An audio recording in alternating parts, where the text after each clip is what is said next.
Well, Secretary of State Mike Pompeo, in the meantime, is en route to North Korea at this hour, under pressure to prove the rogue regime is committed to denuclearization. The State Department defending the trip. So what can we expect? Here to weigh in is Asia analyst and one of our favorites, as always, the author of Nuclear Showdown: North Korea Takes Over the World, Gordan Chang. Thank you very much for joining us this morning. We appreciate it.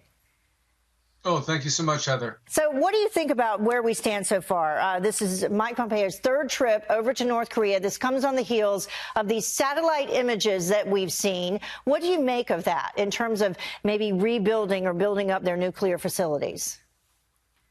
I think this is a make or break trip for Trump administration policy. You know, the Trump policy is based on the assumption that Kim Jong-un has made a strategic decision to give up his weapons.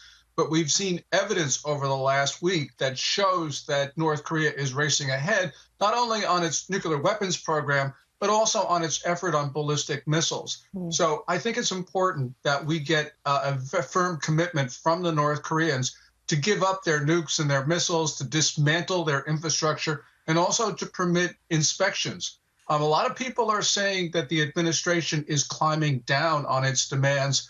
I don't know if that's true or not, but I think we're going to get a very good indication when this trip is over. So this, I think, is now or never for the administration. Well, we do know that this is what President Trump had to say yesterday. He sent out this tweet saying many good conversations with North Korea. It is going well. In the meantime, no rocket launches or nuclear testing in 8 months. All of Asia is thrilled. Only the opposition party, which includes the fake news, is complaining. If not for me, we would now be at war with North Korea. So what do you think about his tweet?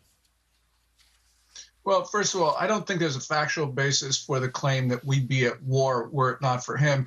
You know, with regard to whether the negotiations are going well or not, we will know by the end of this weekend when Secretary of State Pompeo concludes his meetings with the North Koreans, because they're scheduled for a day and a half, Friday and Saturday, local time. I actually think that in some sense they are going well, but obviously there is concern from the U.S. intelligence community because of those leaks. You know, they wouldn't be leaking if they thought that things were going the way they wanted them to. So there's a lot at stake here. And I think that President Trump has an obligation to talk to the American people about this intelligence, because the intelligence is real, and it comes not just from leaks. It also comes from the observation of satellite imagery done by people outside the intelligence community. They all point in the same direction, that North Korea is racing ahead, and that, of course, is troublesome. Gordan, do you think that it possibly is a negotiation type tactic, that he's not addressing it publicly at this point? Sure, and it could also very well be a negotiation tactic that the North Koreans are trying to race ahead on their program in order to get as good a deal as possible from the administration. But, you know, at this particular time, there is concern that the administration is going to back down. And part of it is because President Trump himself, at the end of June, talked about nuclear negotiations with North Korea as the same thing like cooking turkeys, that it's done better over a long period of time. This is exactly what the administration said it wouldn't do. Right. And I think that it's important for the administration to stick to its old positions. Right. He did say that they would not back down on sanctions and that type of thing. So we'll see what happens. As you said, by the end of the week, we'll know.